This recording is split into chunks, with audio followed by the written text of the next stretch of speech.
বিষ্ণু ইসলাম একবার ওয়াশরুম সেরে এসে দেখলেন কে যেন অজুর পানি রেখে গিয়েছে। জিজ্ঞেস করলেন কে রেখেছে, বলা হলো আব্দুল্লাহ ইবনে আব্বাস রেখে, ছোট্ট আব্দুল্লাহ। বিষ্ণু ইসলাম খুশি হয়ে গেলেন, হায় রে, সে কিভাবে খেয়াল করলো, আমি এখন ওয়াশরুম থেকে আসলেই তো আমার অজুর পানি লাগবে।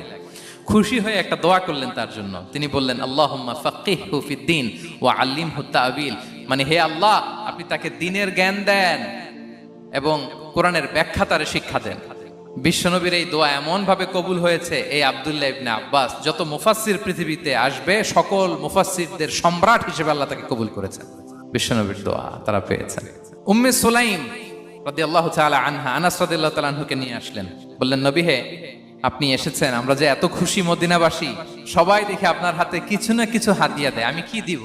কিছু দেয়ার নাই, কিছু দেয়ার নাই, আমি গরিব মানুষ, আমি আমার নাড় ছেঁড়া ধন, কলিজার টুকরা আনাস, আমার শিশু সন্তানটারাই আপনারে হাদিয়া দিয়ে দিলাম।